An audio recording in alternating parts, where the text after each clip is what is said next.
मान लो तुम्हारे पास एक मिक्सचर हो NaCl NaBr plus inert material. ये इनर्ट मटेरियल की वजह से क्वेश्चन थोड़ा सा वो हो जाएगा टिपिकल सा, लेकिन सॉल्व होगा। ये मान लो 1 ग्राम है, सही है। इसमें मैंने एक्सेज ऑफ सिल्वर नाइट्रेट डाल दिया। एक्सेज ऑफ सिल्वर नाइट्रेट डालने के बाद NaCl is converted into AgCl and NaBr is converted into AgBr और इसका प्रेसिपिटेट आ जाएगा AgCl प्लस AgBr का। मान लो ये 0.5 ग्राम है, ठीक। इसको मैंने अलग कर लिया, बाकी चीजें पड़ी हुई हैं। इसके बाद मैंने क्या करा, इसमें क्लोरीन गैस पास कर दी, इसमें प्रेसिपिटेट पे। क्लोरीन गैस ने क्या काम करा, AgBr को AgCl में कन्वर्ट कर दिया। अब एक तो AgBr से AgCl कन्वर्ट होके आया, एक AgCl पहले से प्रेजेंट था, टोटल अल्टीमेटली AgCl में कन्वर्ट हो गया और ये मान लेते हैं 0.4 ग्राम आया, ठीक है। क्वेश्चन ये है कि calculate the percentage of NaCl and percentage of NaBr in the mixture. NaCl और NaBr की मिक्सचर में परसेंटेज को कैलकुलेट करना है। This is the question. कैसे इसको शुरुआत करेंगे, कैसे क्वेश्चन की। बेसिकली ये मैंने एक क्वेश्चन दे दिया है, इसमें मेडिकल एग्जाम में छोटे छोटे 2-3 क्वेश्चन पूछे जा सकते हैं। ये 2-3 पार्ट में भी आ सकता है, लेकिन आप कॉन्सेप्ट को समझने की कोशिश करिए कि हमें क्वेश्चन को सॉल्व कैसे करना होता है। अब देखिए यहां प्रॉब्लम क्या है, प्रॉब्लम बताता हूं कि इसको मैंने x मान लिया, तो इसको मैं 1 - x नहीं मान सकता, क्योंकि ये पड़ा हुआ है इनर्ट मटेरियल। अगर ये इनर्ट मटेरियल नहीं होता तो ये क्वेश्चन हमारे लिए काफी इजी हो जाता। फिर तो हमारे लिए अननोन क्वांटिटी बस एक ही रहती ना ऊपर। मैंने अभी क्या बताया था, अननोन क्वांटिटी जितनी कम उतना आसानी से क्वेश्चन सॉल्व होगा। तो अननोन क्वांटिटी यहां पर कम नहीं कर सकते। अगर मैंने इसको x ग्राम माना तो ये क्या मानना पड़ेगा, y ग्राम, क्योंकि ये 1 - x नहीं मान सकते, क्योंकि इनर्ट मटेरियल भी प्रेजेंट है। अब आप देखिए यहां पर ये 0.5 ग्राम है, यहां केवल 2 ही चीजें हैं और कुछ नहीं है, इनर्ट मटेरियल वगैरह कुछ नहीं है। 0.5 ग्राम प्रेसिपिटेट का है, तो इसको मैं कर सकता हूं z ग्राम मान लिया, तो ये हो गया 0.5 - z ग्राम। सबसे पहले तो हमने इसको इस तरीके से लिख लिया। अब हमारी कोशिश क्या है कि x निकले किसी तरीके से, y निकले तभी तो ये निकल पाएगा। x/1 × 100 is the percentage of NaCl, y/1 × 100 is the percentage of NaBr। किसी तरीके से x निकले और किसी तरीके से y निकले। अब कैसे हम प्रोसीड कर सकते हैं, जरा इसको पहले थिंक करते हैं। थिंकिंग कैसे करोगे, यहां से लेकर यहां तक क्या मैं क्लोरीन के लिए POAC लगा सकता हूं? अगर लगा सकता हूं x आ जाएगा, मेरा x आ जाएगा। अगर मैं लगा सकता हूं तो देखना पड़ेगा कि लगा सकते हैं नहीं लगा सकते हैं। यहां से यहां तो लगा ही सकते हैं, क्योंकि बीच में कंजर्वेशन का मतलब होता है ना तो कोई चीज ऐड होनी चाहिए ना सब्सट्रैक्ट होनी चाहिए। ना कोई चीज ऐड ना कोई सब्सट्रैक्ट, यहां पर कंजर्वेशन का मतलब ये है। तो यहां से यहां पर लगा सकते हो, लेकिन यहां से यहां पर लगाने में प्रॉब्लम है, बीच में क्लोरीन गैस को ऐड करा गया है। बीच में क्लोरीन गैस को ऐड करा गया है, तो यहां पर POAC नहीं लग सकती। फेल हो गई ये बात फेल हो गई। तो हम x डायरेक्ट नहीं निकाल पाएंगे, क्योंकि बीच में हमने क्लोरीन को ऐड कर दिया। अब जरा सोचते हैं और क्या कर सकते हैं। इसको पहला स्टेप मान लेते हैं, इसको दूसरा स्टेप मान लेते हैं, है ना, ये तीसरा है, इसको तीसरा स्टेप मान लेते हैं। उल्टा चलते हैं जरा, उल्टे में जरा देखिए, इसमें क्या सिल्वर एटम कंजर्व नहीं है नहीं है?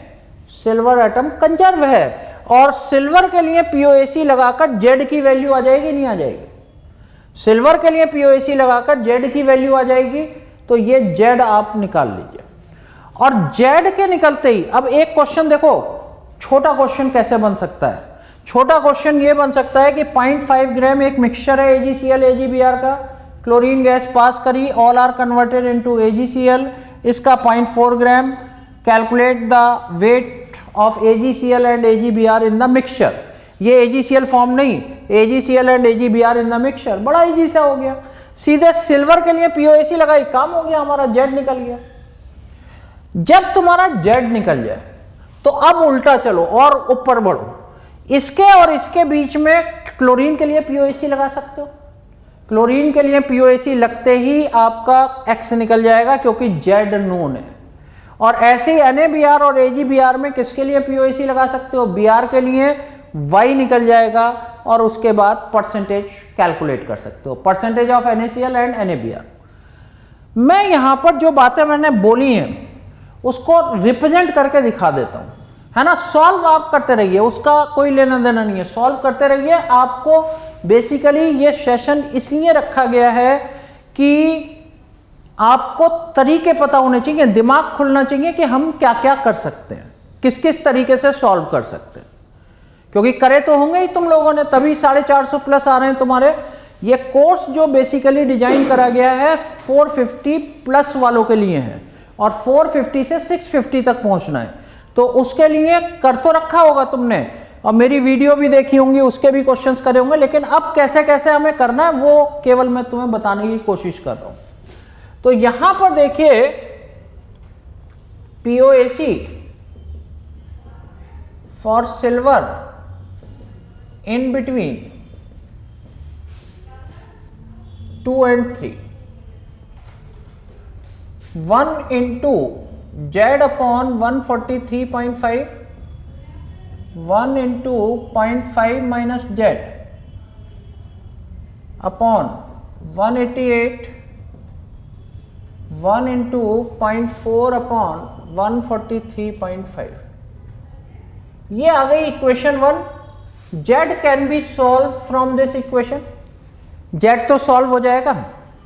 थोड़ा बड़ा क्वेश्चन है लेकिन इतना बड़ा आना भी नहीं है, इसका एक एक पार्ट आना है कि एक पार्ट ये आ गया 1 ग्राम मिक्सचर का, ये आ गया एक पार्ट, इधर वाला आ गया, फिर इधर से इधर आ गया, इसमें कोई चीज हो सकता है नोन हो तो उसको आप सॉल्व कर सकते हैं।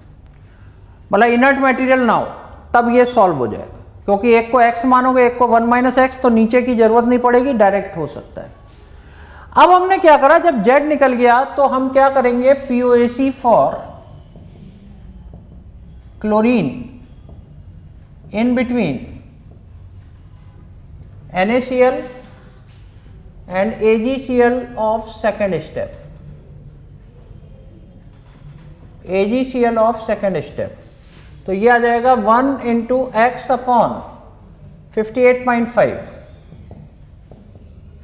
1 into Z upon 143.5. You can calculate the x. In the same way, POAC for bromine in between NaBr and AgBr, AgBr और कहीं है ही नहीं, सेकेंडरी स्टेप में, ये हो जाएगा 1 into y upon 103, 1 into 0.5 minus Z upon 188. So you can calculate y. Now percentage of NaCl is equal to x upon 1 into 100 and percentage of NaBr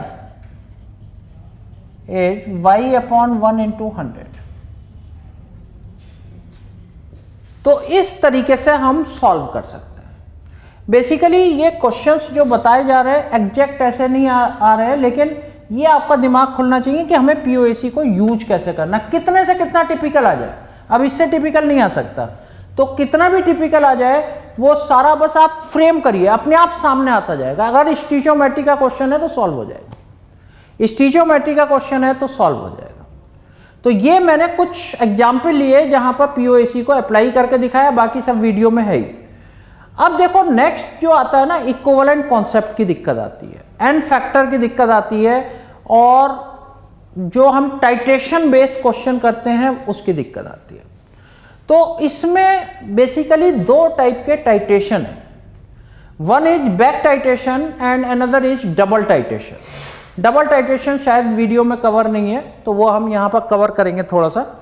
तो back titration में क्या होता है कि कुछ रिएक्टेंट हम लेके चले, उसकी किसी से रिएक्शन कराई और रिएक्टेंट का अमाउंट बच गया, सॉरी एक रिएक्टेंट का और किसी से रिएक्शन कराई, वो रिएक्ट करने के बाद जो जिससे रिएक्शन करा रहे हैं उसका अमाउंट बच गया, उसे किसी और की ज़रूरत पड़ रही है और आपको percentage composition of the mixture निकालना है। तो एक बैक टाइट्रेशन का क्वेश्चन जरा मैं देख रहा हूँ और मैंने इसको पेपर में भी दिया था, जो तुम लोगों ने 15 क्वेश्चन करे होंगे ना, तो उसमें पेपर में भी एक क्वेश्चन दिया था और बड़ा अच्छा क्वेश्चन है। बाकी तो क्वेश्चन हो गए होंगे, ये भी हो गया होगा हो सकता है, लेकिन ये अच्छा क्वेश्चन है, जरा इसको देखते हैं। इसमें एन फैक्टर का भी यूज है प्लस इक्विवेलेंट कॉन्सेप्ट का भी यूज है। इक्विवेलेंट कॉन्सेप्ट तो सबको पता ही है कि दो तरीके होते हैं रखने के, मिली इक्विवेलेंट नॉर्मलिटी इंटू वॉल्यूम या W/E इंटू 1000। तो अब इसमें एक क्वेश्चन था equivalent concept and n factor पर। पहले इस क्वेश्चन को देखते हैं और फिर देखते हैं कि डबल टाइट्रेशन का क्या मतलब है और डबल टाइट्रेशन के क्वेश्चन कैसे करे जाते हैं।